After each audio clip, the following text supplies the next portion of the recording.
сәлеметсіздер ме? Бүгінгі біздің өтетін ашық сабағымыздың тақырыбы қай бөлшектерді қосу және азайту. Алдымен біз Филиппити платформасы бойынша негізгі 4 топқа бөлініп алдық.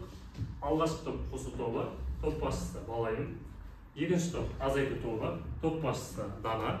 Үшінші топ көбейту тобы, топ басшысы Інжу. Келесі топ бөлу тобы, топ басшысы Күлсезім. Енді үй жұмысын мен айналмалы бекет әдісі бойынша бағалаймын. Үй жұмысына қай есепті алған едік? 5-6. Дайындалайық. Жәмел.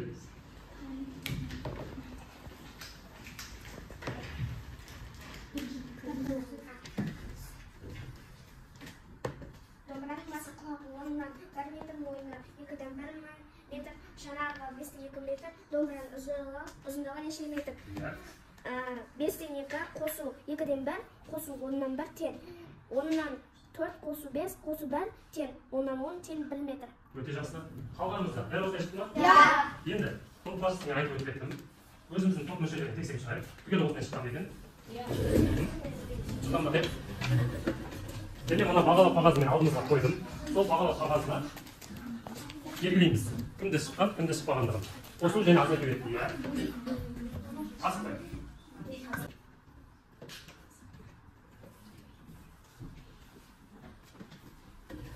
Енді сабағымызды алдымен топтық жұмыстан бастаймыз. Алғашқы топқа. Екінші топқа.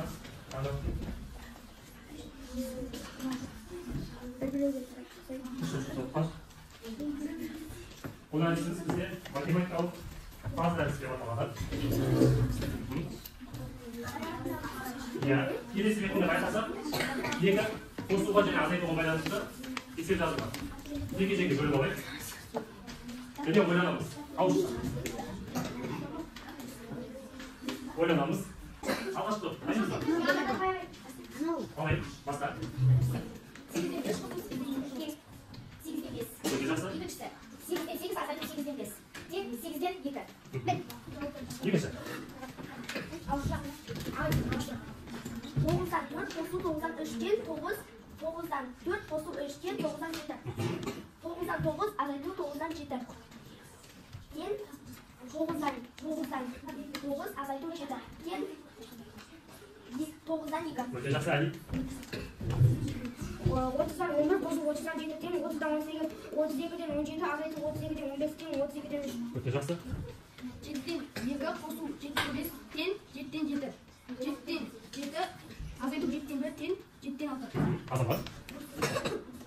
6-дан 3 қосу 6-дан 1 тең 6-дан 6 азайту 6-дан 4 тең 6-дан 2. Мына алдымызда қағаз жинақтаймыз. Соған бейнесі шығады. Азайту тобы. Бана баста. Біріншісі 21-ден 11 қосу 21-ден 12 тең 21-ден 23. Екіншісі 23-ден 29 азайту 23-ден 14 тең 23-ден 15. Өте жақсы. Біріншісі 17-ден 7 қосу 17-ден 6 тең 17-ден 13. Екіншісі 19-дан 33 азайту 19-дан 15 тең 19-дан 18. Біріншісі 15-ден 8 қосу 15-ден 2 тең 15-ден 10. Екіншісі 45-ден 28 азайту 45-ден 13 тең 45-ден 15. Біріншісі 3-ден 10. 10-нан 3. 10-нан 3 қосу 10-нан 1 тең 4-ден 10. 10-нан 1. 10-нан 9. Одан кейін. 25-тен 17 алу 25-тен 12 тең 25-тен 5. Бекжан. 22-ден 18 қосу 22-ден 13 тең 22-ден 31. 24-тен 15 азайту 24-тен 9 тең 24-тен 6. Екіншісі 16-дан 9 қосу 16-дан 8 тең 16-дан 16. Екіншісі 18-ден 24 азайту 18-ден 6 тең 18-ден 18. Алдымызда қағаз жинақтаймыз. Туғанның бейнесі шығады. Үшінші көбейту тобы. Бастаймыз. 31-ден 19 қосу 31-ден 9 тең 31-ден 28. 33-те 35 азайтылған 33-те 12 тең 33-те 23. 27-ден 22 қосу 37-ден 15 тең 37-ден 17 тең 1. 1 бүтін. 2. 39-дан 25 азайту 39-дан 7 тең 39-дан 18. Азайту 34-ден 18 тең 34-ден 10. 36-дан 11 қосу 36-дан 21 тең 36-тан 32. Өте жақсы. Енді алдымызда келеміз. Келесі бөлу тобы. Үй болып баста. 46-дан 23 қосу 46-дан 27 тең 46-дан 50. Өте жақсы. 48-ден 24 азайту 48-ден 16 тең 48-ден 8. 42-ден 7 қосу 42-ден 6 тең 42-ден 7 қосу 6 тең 42-ден 13. Екіншісі 44-ден 16 азайту 44-ден 9 тең 44-ден 16 азайту 9 тең 44-ден 7. Біріншісі 49-да 33 қосу 49-да 14 тең 49-да 47.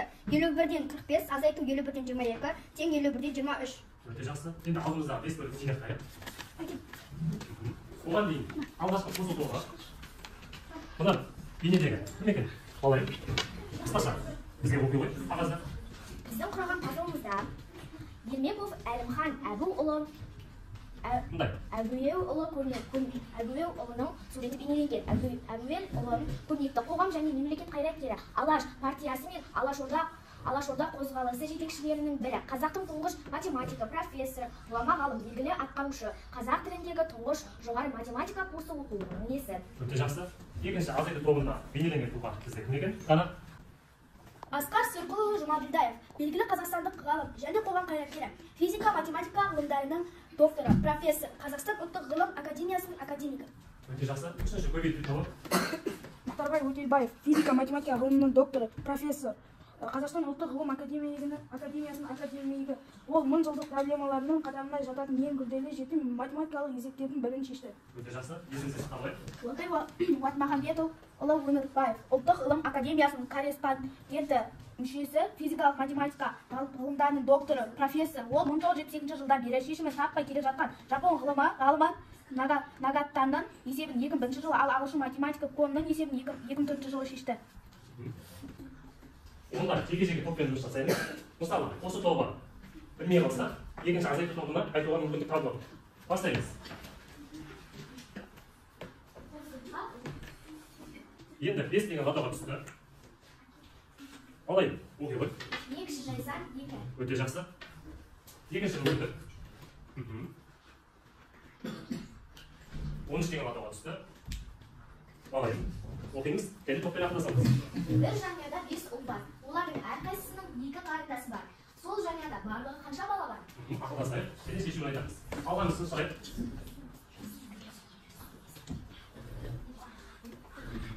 Жауап дайын ба? Айтамыз қалай? Қате. Азайту тобы. Айта ғой. Қате. Ержан. Қате. Көбейту тобы. Өте жақсы, не үшін? Әр ұлда 2 қарындасынан болса, бір жанұяда. Өте жақсы. Демек, 5-ке 2-ні қосамын, 7. Келесі азайту тобының алғашқы мүмкіндігі. 9 деген латаға түсті. Оқи бұйтаны? 2023. Неше шығады? Азайту тобының мүмкіндігі. Тыныш қалай? Ам бөлінген түрі. Ана. Топпен ақылдасу болған.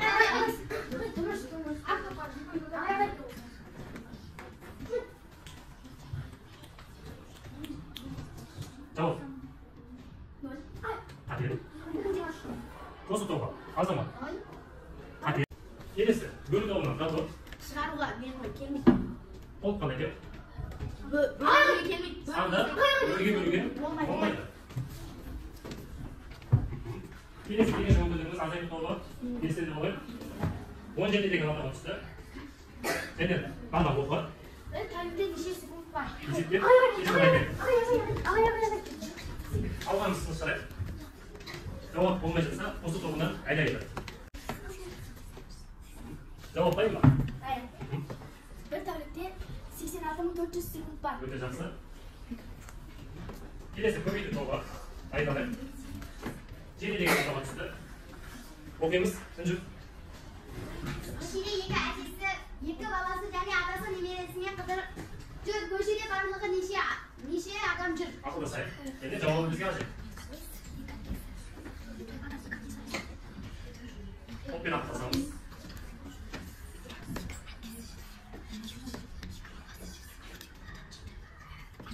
Үш бала өткені әкесі, және де баласы, және де немересі. Өте жақсы. екінші мүмкіндік 15 деген атауға түсті. Оқимыз және шешім айтайық. Ең кіші құрама сан. Ойламайық. Топпен. Кіші құрама сан. Өте жақсы.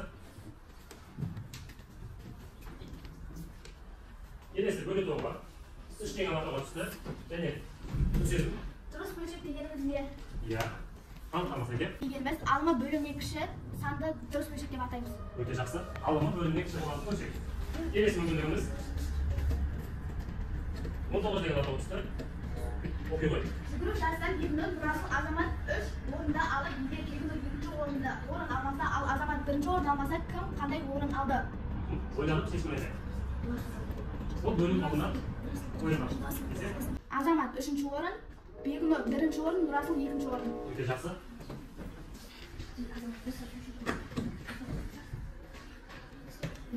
Енді тағы екі мүмкіндік жалпылама. 6 деген атауға түсті. Азамат қайда ғой? Бөлмеде 12 Не үшін? өйткені бөлмедегі әр бұрышта 1 мысықтан және оған қарама-қарсы 3 мысықтан отырса, 4-3-ке бөлгенде 12. Қате. Қайда ғой? Бөлмеде 4 мысық отыр. Өте жақсы. Не үшін? Өйткені әр мысық өз бейнесін көре алмайды. Сондықтан жанындағы 3 мысықты көре алады. Иә. Шешімі?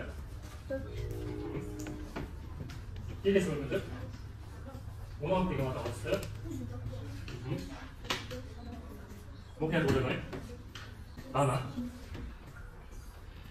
Әр аттың жылдамдығы 5 км. Қалай? Өйткені 15-ті 3 ат жегілген болса, 15-ті 3-ке бөлеміз 5. Қате. Көрсетім. 15 км. Не үшін? Себебі 1 сағатта 1 ат 15 км жүріп шықты. Яғни жылдамдықты табу үшін есті тыға бөлу. 5 дегеніміз бізде 15. Та дегеніміз неше? 1. Демек 15 шығады. Өте тамаша. Келгер қойып. Осымен қостық жұмысымыз екіншісі аяқталды. Енді жалғасын тап деп аталады. Қосу тобына, азайту тобына және бөлу тобына бізде мүмкіндік. Сонда негізінен екі мақам айтып отырмыз. Жалғасын табамыз. Дайын болса қайтайық.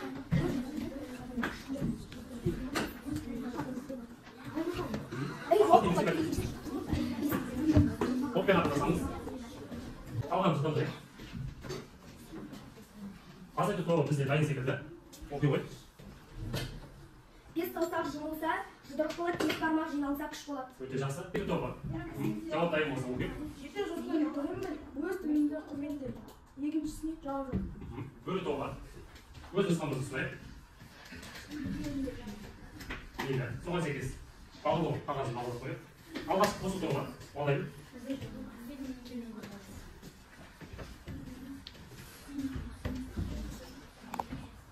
Шешімі. Яғни, аттаға шықтар. Қайсыдан қате кетті? Бізде олай. Енді білмей қалдық. Қайтадан оқимыз. Бір жылы сөз, бір күнге аңды. Не есе сақтайық? Екіншісі. Ат баспаймыз деген жерін 3 басады. Өте жақсы. Екінші азайту тобы. Осылай болды ма? Дана. Қайтадан оқи ғой. Осы екеуіне сәйкес келді ме? 5 саусақ. 5 саусақ бірдей емес. Екіншісі. Екіншісі 5 бармақ жиналса жұдырық болады. Өте жақсы. Азайту тобы. Жалғастық әдісі бойынша белсенді болды. Үшінші көбейту тобынан. 7 жұрттан білім бір, 7 түрлі білім бір. Біз әр баста екен. Екінші мақалымыз. Олар елдің бағасы 15-ді басын дер, олмас елдің бағасы 30-ді жасын дер. Келесі бөлу тобынан көксезім. 30 түстен шыққан соң 30 ұлы елге тарайды. Есте сақтайық. Жақсы әке жаңа балаға 40 жыл азық. Және бұнда есте сақтаймыз. Енді бағалау қағазы. Бағалау керек. Осы жалғастық әдісі бойынша одан кейін сабағымызды аяқтаймыз.